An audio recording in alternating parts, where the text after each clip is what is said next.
근데 예수님이 말씀하셔서 물이 포도주가 됐던 그런 일이 있었던 것처럼 예수님이 말씀하시니까 내가 그 말씀에 따라 변화돼서 그 말씀으로 살아가는 바로 그런 모습을 제자들은 보였다고 오늘 복음은 전하고 있습니다. 그렇다면 제자들이 그렇게 따랐던 예수님의 말씀, 복음을 선포하여라. 에 나오는 복음이란 무엇입니까? 복된 소식을 주인 것 같다. 복음이라고 합니다. 이 정도는 알고 계시죠? 네. 자, 그 복된 소식은 무엇입니까?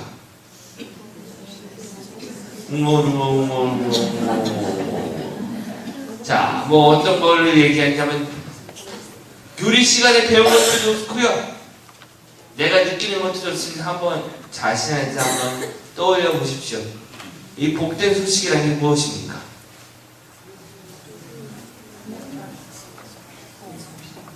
답은 없어요. 예수님이 말씀하신 그 모든 것, 예수님이 이 세상에 오셔서 하셨던 그 모든 것이 바로 복음입니다. 아이치! 왜요? 제 하실 수도 있지. 너무 부끄러워하시지 마세요. 앞에서 저희 강론하고 있는 제가 더 부담갑니다. 참 갑자기 저도 관심이 하나 떠오르는 게 아까 상곡상도 기도회에서 참 핸드폰 벨소리가 울리더군요. 미사 시간에 누가 벨소리 울렸다고 욕할 필요 없어요. 나도 울리는데 남이라고 안 울리겠습니까? 남 욕할 필요 없습니다. 오히려 아이고 저 사람 왜 저래? 여러분도 그럴 수 있습니다. 충분히 남 얘기하시면 안 돼요. 남의 못된 모습 보고서는 아이고 어떻게 저런 사람이 저럴 수 있지? 라고 하실 분들이 정말 많으시죠. 근데 여러분들이 그 입장이 되면 안 그러라는 법 없어요. 자, TV에서 정치인들이 막 100억, 200억 막 받았다는 뉴스 이렇게 나오면은 에휴 저런 나쁜 놈들 하잖아요. 근데 누가 여러분한테 100억, 200억 갖다 줬다고 생각해보세요. 근데 안 걸려. 아무도 몰라. 근데 내가 꿀꺽해도 돼. 아는 것은 하느님과 나뿐이야. 마다하시겠습니까? 아유 하느님 그냥 제가 죄송하니까 반대합시다 하면서 주실 분들이 있으면 선하신 분들이에요. 그걸 마다한다는 게 참 쉽지 않아요. 내 자신의 욕심하고 마주하는 거니까. 그래서 남을 욕할 필요는 있다? 없다. 나도 그 상황이 되면 똑같이 할 수? 있다. 그러면 어떻게 해야 된다? 용서해야 된다. 그냥 그러려니 하고 흘러보내야 된다. 이것을 명심하시면서 언제나 기도에 참가해 주십시오. 왜냐하면 기도에서 별별 일이 다 있거든요. 신명 기도할 때 참 재밌는 경우들을 많이 봅니다. 신명 기도하다 뒤로 넘어지시고 그런 분들도 계세요. 근데 그런 거 보면서 저 여자 왜 저래? 라고 할 필요가 없어요. 내가 성령에 취하면 난 더 할 수도 있어요. 오히려 옷을 풀어서 입히시면 안 됩니다. 절대 그건. 그럴 수도 있다는 얘기입니다. 왜냐하면 다윗도 성령에 취했을 때 온 옷을 벗고 하나님께서 미친 과부처럼 춤을 췄다고 성경은 전하고 있기 때문입니다. 그럴 정도로 우리가 어떤 행동을 보일지는 아무도 몰라요. 하나님께서 나를 이끄신 대로 갈 뿐이죠. 그러니까 남이 무엇을 하든 간에 욕을 할 필요가 없다. 나도 그럴 수도 있다는 것을 기억하라. 그렇게 하시면 되겠습니다. 특히 요즘 같은 경우에 기침 소리가 성당에서 끊이지가 않습니다. 황사가 너무 심하니까요. 미세먼지 농도가 높으니까 다들 기관지들이 안 좋아지셔가지고 재채기 같은 거 그냥 금방금방 하세요. 특히 목이 간질간질 아우 못 견딜 것 같아요. 콜록 할 수밖에 없어요. 그런 소리도 신경 쓸 필요가 없다. 그럼 우리가 신경 쓸 것은 무엇이죠? 복음 전파. 복음, 복된 소식이 무엇이며 나는 그것을 어떻게 받아들일 것이며 나는 그것을 어떻게 전할 것이며 그 복음이 나에게 지금 어떤 영향을 미치고 내 안에서 어떻게 일하고 있는가, 이와 같은 것들에만 신경 쓰시면 됩니다. 자, 오늘 여러분들이 들은 복음 말씀은 여러분 안에서 무슨 작용을 하게 됩니까? 그냥 들었는데요? 그러고 마시겠습니까? 이 말씀 안에서 아까 요약을 했다시피 예수님께서 하신 말씀, 복음을 선포하여라 하는 것이 내 안에 다가왔지요. 그 말씀을 듣고 있으면은 나도 복음을 선포해야지 라고 하는 생각이 듭니다. 그러면서 이 순위 좀 꼬셔볼까 하는 생각도 하게 되고요. 아니면은 우리 믿지 않는 냉담하고 있는 내 남편도 생각나기도 하고 냉담하고 있는 자녀 녀석들도 생각나기도 합니다. 그렇게 해서 어떻게 보면 이런 예수님의 복음을 성당을 이렇게 이끌면 좋을까라는 생각을 하게 되죠. 이게 복음을 선포하라 라고 하는, 여기 하울링합니다. 복음을 선포하여라 라고 하는 그 말씀을 듣고서 내 안에서 일어나는 생각들이고 작용들입니다. 즉 그 말씀을 따르고자 내가 생각을 하고 어떻게 행동하면 좋을지 이렇게 우선순위라든가 행동 방침을 이렇게 결정하는 것입니다. 근데 그 전에 우리는 복음이 무엇인지부터 기억해야 되지 않을까요? 나도 복음을 선포해야지. 예수님을 전해야지. 예수님을 전하는 게 기쁨이니까. 왜요? 그게 왜 기쁨이 돼요? 그게 나한테 왜 기쁨이 됩니까? 구원입니다. 구원. 우리가 알고 있는 가장 큰 중대한 이유가 구원입니다. 이 구원은 무엇입니까? 영원한 생명을 주님께서 우리에게 주셨다는 것을 뜻합니다. 그럼 영원한 생명은 무엇입니까? 끝나지 않는 생명이 나에게 주어졌다는 게 왜 우리한테 기쁨입니까? 불로 불사됐다는 것입니까? 그것은 진시황이 진심으로 바랬던 것이기도 하지요. 불로 불사. 그래서 죽기 싫어서 별별 약을 다 해먹었대요. 진시황은요. 그 다음에 자신의 왕명을 얼마나 화려하게 꾸몄는지 아시죠?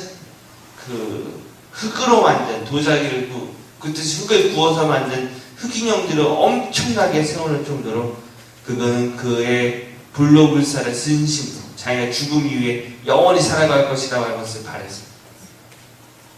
이런 것, 진시황이 바랬던 불로 불사가 영원한 생명입니까? 진시황이 바랬던 것은 이 세상 삶과 권력의 연장입니다. 끝나지 않게 되는 것을 바란 거죠. 하지만 주님께서 얘기하시는 복음에서 얘기하는 영원한 생명은 이 지상 삶의 모든 굴레를 벗어나서 천상의 삶을 영위하는 것을 뜻합니다. 그래서 세상을 초월하는 거긴 한데요. 그렇다고 이 세상 모든 것, 내 안에 살아가고 있는 이것이 다 이렇게 의미였다는 뜻은 아닙니다.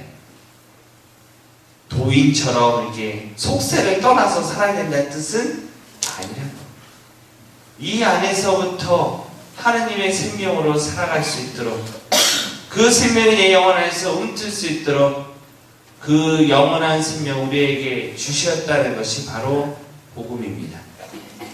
그리고 그 영원한 생명이 우리는 죽지 않을 것이다 라고 하는 것에 대한 기쁨이 아니라 죄에서부터의 구원을 뜻합니다. 죄는 죽음을 불러옵니다. 죄 지은 사람을 단죄하는 모습을 보면은 우리는 이를 분명히 알 수 있습니다. 작은 죄를 지은 사람이 있다고 해봅시다. 그 사람은 야단을 치지요. 나와 이렇게밖에 못했어. 너 고쳐. 그 사람이 같은 죄를 또 졌어요. 고치라 그랬지. 왜 안 고쳤어? 근데 또 졌어요. 야, 너는 말로 안 산다니까 좀 몇 대 맞자. 그렇죠? 그렇게 합니다. 자녀들 그렇게 키우셨잖아요. 자, 그렇게 몇 대 맞았는데 안 고쳐요. 그 다음에 어떻게 됩니까? 더 다른 사람의 도움을 요구합니다. 남편이 될 수도 있고요. 경찰이 될 수도 있고요. 누구한테 도움을 요구합니다. 그런데도 또 안 고치고 또 치면 어떻게 합니까? 자포자기하는 심정으로 갑니다. 그래서 결국에는 걔가 뭘 하든 간에 상관없다는 식으로 아예 벽을 싸서 넌 죽은 사람과 똑같다 라고 하면서 아예 딱 끊어버리죠. 그렇게 작은 죄가 점차 계속되면 어디로 간다고요? 죽음으로 갑니다. 그러기에 죄의 결과는 죽음이라고 사도들은 우리에게 이야기하는 것입니다. 죄가 이 세상에 들어와서 인간이 죄를 저질러서 죽음이 이 세상에 들어왔습니다 라고 바오로 사도가 말씀하신 이유가 바로 이래서. 그런데 그와 같이 인간이 지은 죄로 인해서 당연히 벌어질 수밖에 없는 결과인 죽음, 이 죽음을 예수 그리스도께서는 이기시고 부활하심으로써 죄가 죽음을 가져다 줬지만 예수 그리스도로 인해서 우리가 그 죄를 씻고 새로운 생명으로 다른 사람으로 다시 의인으로 탄생하고 새로이 살아갈 수 있도록 해주셨습니다. 이것이 바로 구원이라고 하는 것의 가장 큰 은총이며 이와 같은 것이 영원한 생명으로서 천상에서의 삶으로서 보증이 된다는 것이고 이를 우리는 복음으로 받아들이고 이웃에게 내 옆에 사람에게 나 자신에게 선포하며 살아가고 있는 것입니다. 이와 같은 구원을 받으신 복음의 기쁜 소식을 받으신 형제 자매 여러분, 여러분 이웃에게 그리고 여러분 자신한테 오늘 복음에서 예수님께서 말씀하시는 것처럼 이를 전하십시오. 이것은 무슨 뜻입니까? 자, 예를 들면 이렇습니다. 여러분의 가족이 여러분에게 참 마음 아픈 말을 했어요. 왜 이렇게 이기적이야? 하면서부터라든가 아니면 나도 싫어라고 하는 식의 참 가슴에 아픈 말을 했습니다. 자, 그럼 그가 지은 죄로 그가 나에게 한 못된 말로 인한 결과로 그 사람은 벌을 받아야 되고 죽음에 처해야 되는 게 당연하죠. 하지만 예수님을 믿기에 그를 다시 한번 용서할 수 있는 것입니다. 그에게 영원한 생명이라고 하는 것, 하느님의 사랑이라고 하는 것, 그 기쁨이 함께 할 수 있도록 내가 그에게 그래 너가 나의 못된 말을 했지만 그런 너를 나는 변화시키기 위해서 아니 그런 너의 말로 인해서 상처받은 내가 그 죄를 딛고 생명을 얻을 수 있도록 나는 너를 용서하겠어 라고 마음 먹고 실천하는 것, 바로 이게 복음을 선포하는 것이에요. 이거는 직접적으로 예수님을 선포하는 것은 아니지만 그 복음의 말씀의 가장 주요 골자를 그대로 삶에 대해서 실천하는 게 그렇게 할 수 있는 것이죠. 복음 선포가 되는 것입니다. 자, 그러므로 사랑하는 형제자매 여러분, 복음 선포하시겠습니까? 네. 용서하시겠습니까? 네. 자, 여러분의 시어머니를 용서하시겠습니까? 네. 왜 목소리가 줄어드십니까? 네? 다 시어머니였네요? 그렇네. 절반은 시어머니고 절반은 며느리네요. 자, 그럼 여러분의 며느리를 용서하겠습니까? 네. 아이고, 목소리가 커졌네. 자, 여러분에게 상처 준 남편이나 부인을 용서하시겠습니까? 네. 여러분 곁에 없는 것만 같이 느껴지는 하느님을 용서하시겠습니까? 네. 목소리가 또 작아지네요. 그건 모르겠다는 건가요? 하느님 내 옆에 계시는데 지금 무슨 소리를 왜 그러십니까? 삶 안에서 고통을 겪을 때마다 내가 하느님 원망한 적 없습니까? 제가 더 이렇게 한 번 더 얘기할 수 있는 이유는 제가 성년기도에서 청년들이 지도하다 보면 많이 겪습니다. 얼마만큼 청년들이 하느님을 원망했는지, 어려운 집안 형편 때문에, 바뀌지 않는 현실 때문에 아파하고 괴로워하면서 하느님이 나를 버리셨다 자기들도 모르게 얘기하고 있던 거예요. 근데 그렇지 않다는 것을 깨닫고 나면 그들이 변합니다. 마음을 열고 기쁨을 얻고 새로워지더군요. 그렇게 그게 바로 청년들만의 이야기가 아니라 우리들의 얘기도 됩니다.